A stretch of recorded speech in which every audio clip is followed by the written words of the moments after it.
Estamos en la serie La arquitectura de la oración. Hemos tratado cada uno de los temas y hoy nos toca tratar ese tema y no nos metas en tentación. Para cerrar un poquito el tema anterior de perdónanos, quisiera llevarlos a Mateo capítulo 18, verso 20 y que pongamos atención a esto. Luego iremos a y no nos metas en tentación. Porque donde están 2 o 3 congregados en mi nombre, ahí estoy yo en medio de ellos. Y es justo lo que en esta temporada hemos hecho en casa, ¿verdad? Donde 2 o 3 están congregados en su nombre, ahí está el Señor. Entonces se le acercó Pedro y le dijo: Señor, ¿cuántas veces perdonaré a mi hermano que peque contra mí? ¿Hasta 7? Jesús le dijo: no te digo hasta 7, sino aún hasta 70 veces 7. Y yo me preguntaba, ¿quién puede pecar u ofender a una persona 70 veces 7 al día? Son 490 veces. Es que ni siquiera tienes 490 interacciones con otra persona durante el día. Pero Jesús lo lleva a ese extremo para decirnos, entre líneas, perdonad todo, a todos. Ese perdón tiene la parte de liberación a la persona que nos ha ofendido o ha pecado contra nosotros, pero también conlleva una sanidad del alma del que perdona. Se requiere humildad para pedir perdón y se requiere humildad para otorgarlo también. Eso nos reconecta también con personas. Así que es importante, y lo decía también porque si celebramos la cena del Señor, todo eso tiene que ver con perdón. Tiene que ver con reconexión. Entonces, ojo, donde 2 o 3 estén congregados en mi nombre. Mira lo que hizo Pedro. En cuanto Jesús le dijo, donde 2 o 3 se congreguen en mi nombre, ahí estoy yo. Y Pedro dijo, ay, congregarnos. Ay, no, gente, Juan, Jacobo, a veces me caen tan mal. Señor, disculpa, ¿hasta cuántas veces debo perdonar a mi hermano? ¿Por qué pregunta él inmediatamente por el perdón a alguien en el momento en que Jesús dijo de congregarse? Porque no estamos exentos, ninguno de nosotros que nos congregamos, a ofender y a ser ofendidos, ¿verdad? Así que es importante esto. Ahora, en esa arquitectura del Padre Nuestro, donde toca esos 9 temas, el Señor es nuestro Padre, su nombre es santificado, su reino debe venir, su voluntad hacerse en la tierra como en los cielos. Entonces estamos listos con la fe después de haber puesto nuestros ojos en Él, de haber adorado su nombre, de reconocer que Él es quien es. Entonces estamos listos para pedir la provisión. Luego de eso vamos a pedir perdón, porque decíamos que Dios primero es Padre, después es juez. Pero nuestra conciencia nos juega unos juegos interesantes. Nos obliga a pedir perdón antes de pedir el pan. Pero tu Padre te dice, hey, con confianza, pídeme tu pan. Ahora arreglemos cuentas. ¿No es hermoso Dios? Es que es Padre nuestro, ¿verdad? Y luego de eso, entonces, cuando ya hemos pedido perdón, ahora es no nos metas en tentación. Es decir, ya pequé, pero necesito dejar de pecar. Quiero comenzar con esta historia para que veamos lo importante que es. En Juan capítulo 8, verso 3, la Biblia nos da un gran ejemplo. Entonces los escribas y los fariseos le trajeron una mujer sorprendida en adulterio. Y poniéndola en medio le dijeron, maestro, esta mujer ha sido sorprendida en el acto mismo del adulterio. Y en la ley nos mandó Moisés a apedrear a tales mujeres. Tú pues, ¿qué dices? Mas esto decían tentándole para poder acusarle. Si te das cuenta, aquí Jesús está sufriendo una tentación. Por eso cabe dentro del tema. Pero Jesús, inclinado hacia el suelo, escribía en tierra con el dedo.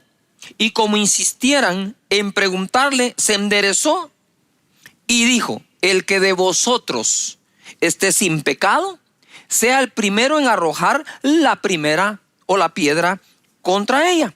E inclinándose de nuevo hacia el suelo, siguió escribiendo en tierra. Pero ellos, al oír esto, acusados por su conciencia, Salían uno a uno, comenzando desde los más viejos hasta los más postreros, y quedó solo Jesús y la mujer que estaba en medio. Hay un momento en que si hemos pecado, se hace necesario estar a solas con Jesús, ¿verdad? Hay un momento para pedir perdón a quien ofendes, pero hay un momento en que debemos estar a solas con Él. Por eso la oración. Entra en tu aposento, en tu dormitorio, en tu sala, en el lugar, espacio que has escogido para orar, y cierra la puerta. Y tu Padre que ve en secreto, ahí, ese es el momento. Y dice acá, cuando quedaron solos, ¿dónde están los que te acusaban? ¿Ninguno te condenó? Ella dijo, ninguno, Señor. Entonces Jesús le dijo, ni yo te condeno, vete y no peques más. Lo que procedía en ese momento era decir, Señor, y ayúdame a no caer en tentación una vez más. Es importante que entonces nosotros podamos hacer incluso una lista. Hay que hacer cosas prácticas, créame. Una lista de aquellas cosas a las cuales tiendes más a ser tentado. Y allí entonces pedirle, Señor, líbrame de la tentación. Entonces, tomando en base este ejemplo, vamos ahora a Mateo 26:41 a escuchar el consejo que Jesús nos da. Jesús le dice a los discípulos, velad y orad para que no entréis en tentación. El espíritu a la verdad está dispuesto, pero la carne es débil. Todos nosotros, ahí reconoce Jesús que tenemos una parte que es el espíritu, nuestro espíritu que ha nacido de nuevo y se conecta con Dios, y la otra parte que tenemos que es la carne, que todos tenemos. Y Jesús dice, miren, la carne es débil, pero el espíritu está dispuesto. Lo que Pablo vivió al final de sus días fue esto mismo. Él dijo, he hallado un mal que está en mí, que con la carne sirvo al pecado, mas con el espíritu sirvo a Dios. Y dice, miserable de mí, porque de verdad es que se siente como una miseria entre aquellos que estamos buscando santificarnos y pecamos en algo. Y para aquellos que buscamos a Dios, cuando pecamos nos sentimos mal. Y estoy seguro que te pasa también. Y cuando servimos a Dios nos sentimos bien. Entonces, hablando con un joven, él me decía, mira, el pastor me dice, tengo espíritu y tengo carne, y estos dos batallan el uno con el otro. ¿Quién va a ganar?, me dijo. Pues dímelo tú, le digo yo. Aquel a quien yo alimente más. Entre más alimentas el espíritu, ¿verdad?, más logras combatir cosas de la carne. Jesús, ojo, Jesús fue tentado por aquellas personas, mira esto, para hacerlo caer en una trampa. Si él decía, sí, Moisés dijo eso, apedreaban a la mujer. Si Jesús decía, no lo dijo, era mentiroso porque sí lo dijo. Pero él conocía cuál era el espíritu de la ley. El espíritu de la ley es darnos a conocer que somos pecadores, pero el espíritu de gracia nos fue dado para que salgamos de esos pecados perdonados por nuestro Señor. ¿No es maravilloso esto? Estaba esta mañana recordando unos cantos, y algunos cantos que yo no sé cantar, ¿verdad? Pero hace muchos años cantábamos un cántico que decía así: soy feliz porque no hay más condenación, soy feliz porque no hay más condenación, soy feliz porque no hay más condenación, no hay más condenación en mí, te amo Cristo, eres todo para mí. Y esos cánticos sí son muy viejos. Yo sé que ustedes, la nueva generación, no saben ni de qué estoy hablando, pero estaban tan cargados de esa felicidad porque el Señor nos ha perdonado y nos ha bendecido. Así que disfruta del perdón, así como sufriste el dolor cuando pudiste haber pecado. Pero es tu Padre, recuerda, no estoy dando un mensaje del perdón, estoy enseñando o tratando de dirigir un poco o instruir cómo orar basado en el Padre Nuestro. Ya lo adoraste porque Él es digno de adoración, porque Él es Dios. Punto. Si tú pecaste o no, deja de ser el Dios digno de ser alabado y adorado. Por eso es que el Padre Nuestro comienza en adoración a Él, a su nombre. Más adelante se pide perdón. Mira lo que dice Hebreos capítulo 2, 18, en la versión de las Américas. Pues por cuanto Él mismo fue tentado en el sufrimiento, es poderoso para socorrer a los que son tentados. Me imagino que aquí está hablando de ese momento en el Getsemaní, que también ahí fue tentado.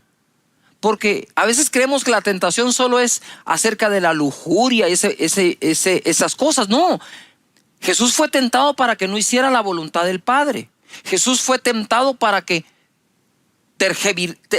pudiera Él hacer algo inadecuado con aquella mujer que fue sorprendida en pecado y se le estaban trayendo a ella. Jesús sufrió todo tipo de tentación, pero aquí dice que Él en medio del sufrimiento fue tentado. Y yo quisiera ubicarte un poco acá. En medio de toda esta época que estamos viviendo de pandemia, que hay sufrimiento, sí, y hay una batalla de fe también, puedes estar siendo tentado a negar a Dios, a rebelarte, a no quererte congregar nunca, a no volver a congregarte cuando se abra tu iglesia. Puedes estar siendo tentado a no seguir sirviendo. Puedes estar siendo tentado a decir, ¿en dónde está Dios? Si también que me iba. Pero ahora, eso lo estás diciendo porque en tu inconsciente crees que todo lo bueno que te ocurrió antes, tu buen trabajo, tu buen empleo, sí, lo conseguiste tú y tu talento. Y no fue Dios. Pero si fue Dios, tienes que seguir creyendo que seguirá siendo Dios. Y si es Dios, ¿quién dice que no vas a ganar mejor de lo que ganabas un día?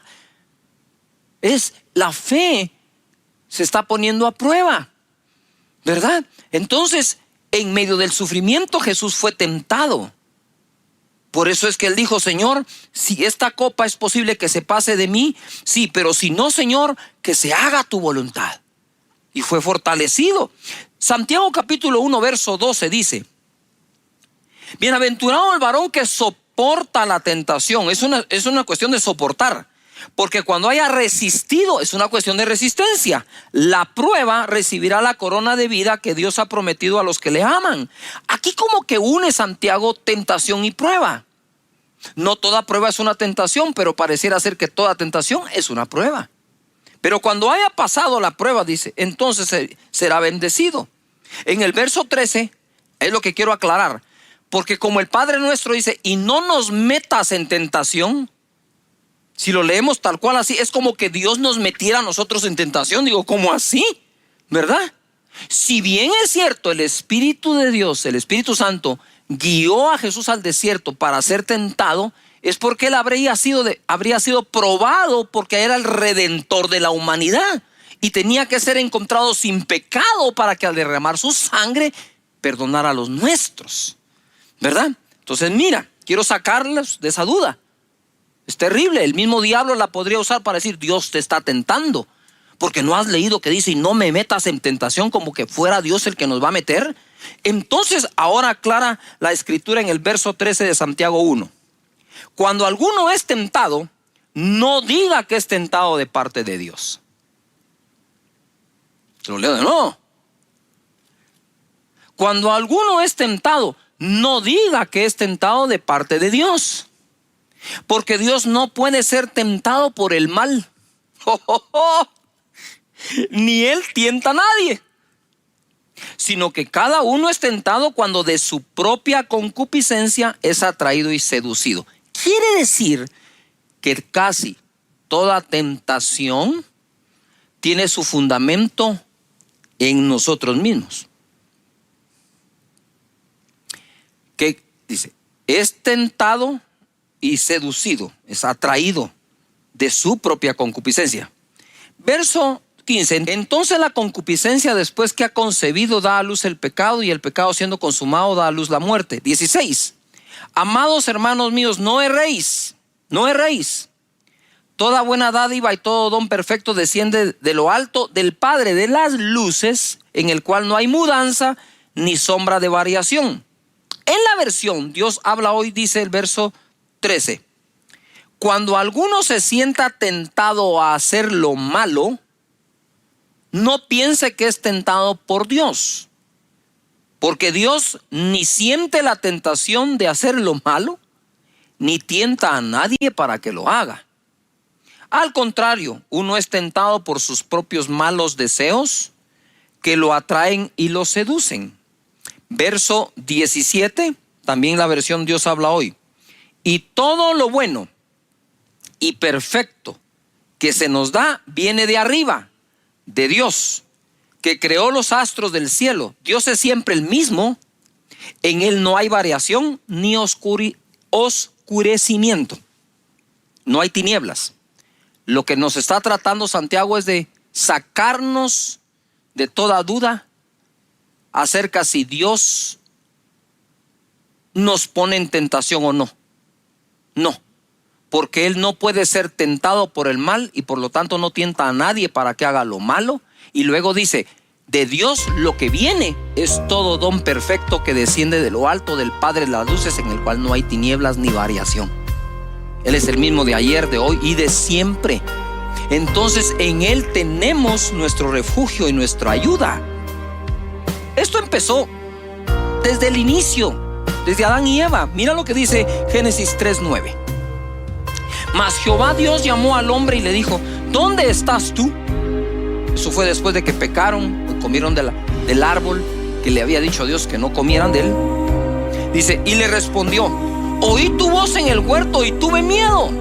¿Desde cuándo Adán tenía miedo? Nota algo, este es un sentimiento, esta es una emoción, ¿sí?, que no estaba destinada a Adán en su diseño original. Porque estaba desnudo y me escondí. Y Dios dijo: ¿quién te enseñó que estabas desnudo? Yuhu. ¿Quién te enseñó que estabas desnudo? ¿Has comido del árbol de que yo te mandé no comieses? Y el hombre respondió: la mujer que me diste por compañera me dio del árbol y yo comí. Entonces Jehová dijo a la mujer: ¿qué es lo que has hecho? Y dijo la mujer: la serpiente me engañó y comí.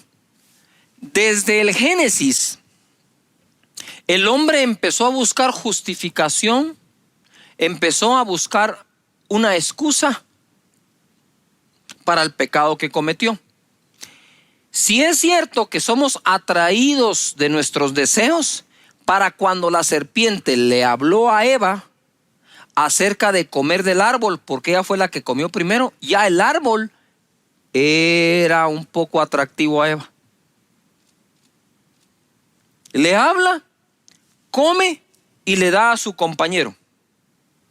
Dios le habla a Adán y le dice: hey, ¿dónde estás? Tuve miedo, me escondí. Porque vi que estaba desnudo. ¿Y a ti quién te enseñó que estabas desnudo? Si todos los seres creados están desnudos, ¿quién te enseñó? Es que la mujer que me diste, ojo, la mujer que me diste, lo que estaba diciendo es: tú me metiste en tentación, Señor. No, Él no va a tentar a nadie. La mujer que me diste me dio a comer. Ey, mujer, ¿qué fue lo que hiciste? La serpiente. Ey, serpiente, esa sí se fue horrible y la maldijeron, ¿verdad? Entonces nosotros muchas veces culpamos a otros como personas, a otras personas y otras cosas de lo que nos puede estar ocurriendo. Jesús fue tentado, dice el verso 1 de Mateo capítulo 4. Entonces Jesús fue llevado por el Espíritu al desierto para ser tentado por el diablo. Y después de haber ayunado 40 días y 40 noches tuvo hambre, y vino a él el tentador. Y entonces pasa toda la tentación que Jesús tuvo. Y en el verso 10, entonces Jesús le dice: vete, Satanás, porque escrito está: al Señor tu Dios adorarás y a Él solo servirás. Y el diablo entonces le dejó, y aquí vinieron ángeles y le servían. Paréntesis: no dejes de servir a Dios por nada. Mira cómo se defendió Jesús. Se defiende Jesús del mismo Satanás diciendo: Satanás, vete, vete, porque está escrito: al Señor tu Dios, ¿qué? Adorarás. Padre nuestro que estás en los cielos, santificado sea tu nombre. Adoración. Y a Él solo servirás. Venga tu reino. Todos los días oro: Señor Padre, que todas las personas que tienen su grupo, que no los cierren, que los sigan teniendo, que no entren en esa tentación, que te sirvan, porque yo estoy seguro que si buscan primero su reino, lo demás será añadido. Que nadie deje de hacerlo, Señor, que entiendan que primero es tu reino y después la añadidura. De eso se trata esto. ¿Y cómo fue que Jesús logró que Satanás se fuera? Cuando le dijo: escrito está: al Señor tu Dios adorarás y a Él solo servirás. Por lo tanto, estar adorando y sirviendo, yo diría, no es negociable. Te protege, te guarda, ¿verdad? Si haciéndolo tropezamos sin hacerlo, estamos en mucho riesgo. 11. El diablo entonces le dejó. Y aquí vinieron ángeles y le servían. Jesús, Dios, está a favor nuestro para sacar nuestra vida adelante. Así que cuando estamos orando a Dios, porque esto se trata de aprender a orar, estamos: Señor, no nos metas en tentación. Tengo claro que jamás será Dios, ¿verdad? Así que, Padre, te pido que me ayudes, Señor, con cualquier deseo inadecuado que tenga. Padre, te pido en el nombre de Jesús que me ayudes con esto, ¿verdad? Y que busque a tu rostro y tener cosas claras que incluso puedes decir a Él reconociéndolo. Hebreos 2:17, wow. Por lo cual debía ser en todo semejante a sus hermanos. Está hablando de Jesús cuando se hizo carne. Para venir a ser misericordioso y fiel sumo sacerdote en lo que a Dios se refiere. Subrayen: misericordioso y fiel. Él es nuestro sumo sacerdote que es fiel y misericordioso. Para expiar los pecados del pueblo. Eso es una cosa. Perdón del pueblo. Expiación. 18. Pues en cuanto Él mismo padeció siendo tentado, es poderoso para socorrer a los que son tentados. Por lo tanto, no dejes, Señor, que sea tentado, pero si está siendo tentado, Él es el poderoso para darte el socorro en medio de eso. En la versión Dios habla hoy, dice: y como Él mismo sufrió y fue puesto a prueba, ahora puede ayudar a los que también son puestos a prueba. Es decir, aquí esta versión se va de ser tentado a ser probado, ¿verdad? Así que cualquiera de las dos cosas que estemos pasando en este segmento de la oración, de la arquitectura de la oración, cabe orar por ello. Señor, ayúdame a pasar la prueba, ayúdame a resistir la tentación. En Hebreos 4:15 dice así: porque no tenemos un sumo sacerdote que no pueda compadecerse de nuestras debilidades, sino uno que fue tentado en todo según nuestra semejanza, pero sin pecado. Acerquémonos pues confiadamente al trono de la gracia para alcanzar misericordia y hallar gracia para el oportuno socorro. Ojo, porque no tenemos un sumo sacerdote que no pueda compadecerse de nuestras debilidades, sino que tenemos un sumo sacerdote que es fiel y misericordioso. Por lo tanto, acerquémonos al trono de la gracia para el oportuno socorro. El que fue tentado en todo, pero hallado sin pecado, es capaz de socorrernos en ese momento. Ponga atención, cosa distinta con Adán. Tuve miedo y me escondí. Y aquí nos cambian un poco la regla y nos dicen: acércate con confianza al trono de la gracia, con confianza delante de Dios. Él no está para condenarte, Él está para ayudarte, sacarte adelante, perdonarte y darte las fuerzas para vencer eso que tanto te fastidia. En Hebreos capítulo 4, verso 15 y 16, en la traducción al lenguaje actual dice: y el diablo le puso a Jesús, ojo, las mismas trampas que nos pone a nosotros para hacernos pecar. Solo que Jesús nunca pecó. Por eso, Él puede entender que nos resulta difícil obedecer a Dios. La Escritura es fenomenal. La Escritura no está negando que nos es difícil obedecer a Dios, pero nos está proveyendo la salida a través de acudir con confianza al trono de su gracia para el oportuno socorro. Sí, las dos son verdades. Nos es difícil, o hay momentos en que nos es difícil obedecer a Dios. Regreso al Padre Nuestro. Pero hágase tu voluntad en la tierra así como es hecha en los cielos. Ya nos estamos preparando. ¿Se dieron cuenta qué oración más fenomenal? ¿Ah? ¿Cómo no iba a ser fenomenal si la enseñó Jesús? Clave en su vida y en su desarrollo y ministerio. Y entonces nos dice aquí eso. Mira lo que dice 1 Corintios capítulo 10, verso 12. Así que el que piensa estar firme, mire que no caiga. No nos ha sobrevenido ninguna tentación que no sea humana, pero fiel es Dios. Mira, aquí está hablando de la persona que está siendo tentada y la fidelidad de Dios. De un lado tenemos a la persona sufriendo tentación y de este otro lado tenemos a Dios que es fiel. Que no os dejará ser tentados más de lo que podéis resistir, sino que dará también juntamente con la tentación la salida para que podáis ¿qué? Soportar. En Gálatas capítulo 6, verso 1. Hermanos, si alguno fuere sorprendido en alguna falta, vosotros que sois espirituales, restauradle con espíritu de mansedumbre, considerándote a ti mismo, no sea que tú también seas tentado.